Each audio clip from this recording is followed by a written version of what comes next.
The First Mosquito, written and illustrated by Caroll Simpson.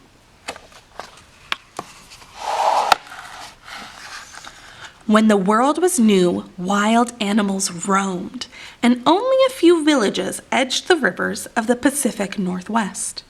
The cry of the screech owl was a mystery, and the screams of unseen cougar echoed in the forest.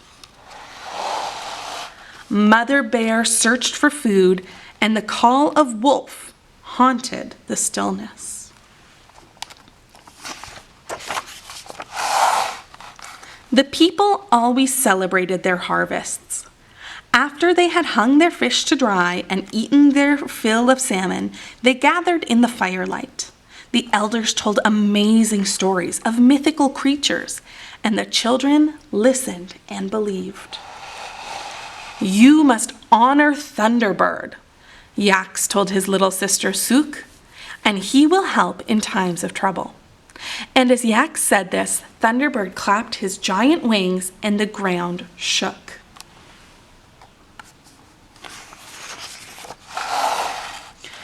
One day, Sook's father packed his bags with candlefish and said to his family, "I will travel over the grease trail to the other side of the mountains and visit our friends. I will be back before the snow falls. The two-headed sea serpent will protect you while I am gone."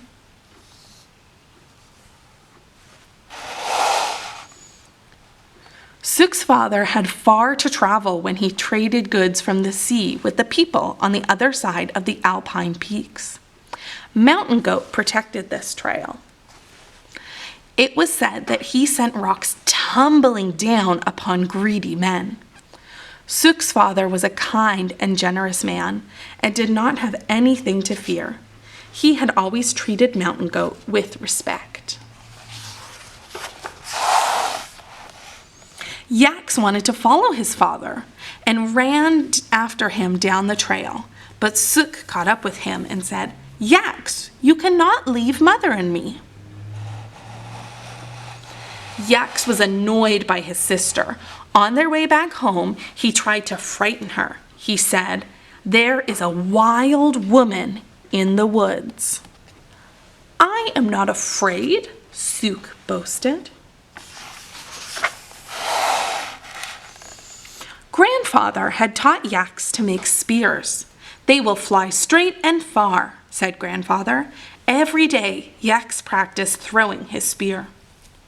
One day, Yax lost his spear in the dense forest. Darkness swallowed him while he looked for it. Creek Woman silenced the frogs. Yax was afraid.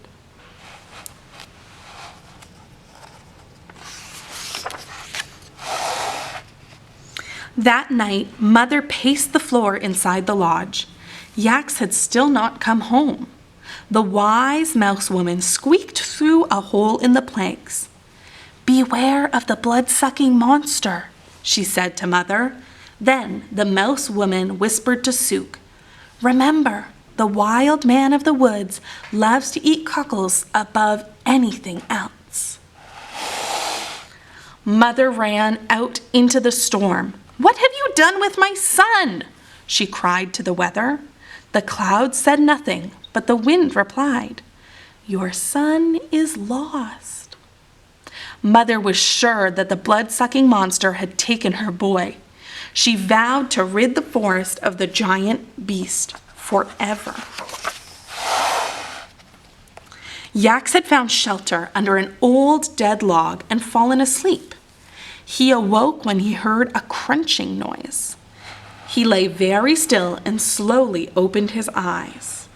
He was face to face with Woodworm, who said to him, "You must be on your way, lazy boy. If you stay here, you will vanish."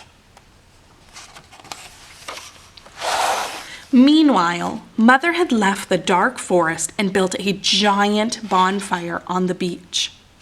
She knew the beast would not be able to resist the beauty of her daughter Sook or the flames of the fire. "Keep the hungry fire satisfied," she told Sook. Then Mother hid behind a giant rock and waited.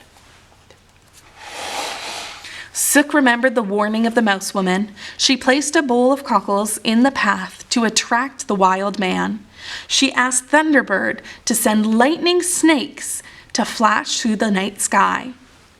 She hoped Yax would see them.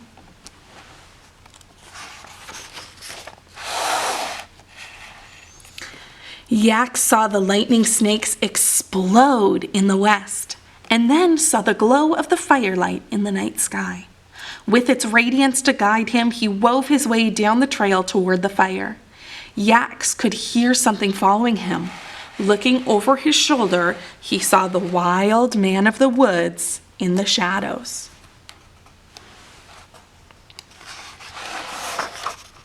Yax started to run. The wild man was suddenly right behind him. Yax swerved and ran towards the fire on the beach. The wild man saw Sook's irresistible bowl of cockles and stopped to devour them. When Yax reached the beach, he thought he was safe. He ran towards his sister, but the blood-sucking monster had been watching from the woods. He jumped over the drooling wild man and leapt out from the black forest. His hungry eyes scanned the shore. The monster's mouth watered when he saw the tender children.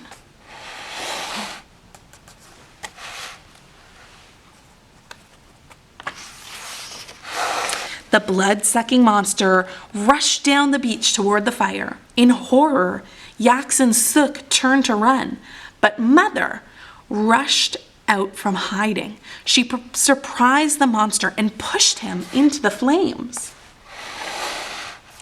The blood-sucking monster burst into a fiery ball and exploded into tiny sparks of black ash that flew up into the sky. When the black ash fell, it transformed into thousands of tiny bugs that zoomed and buzzed in the night air. You know these annoying creatures as mosquitoes.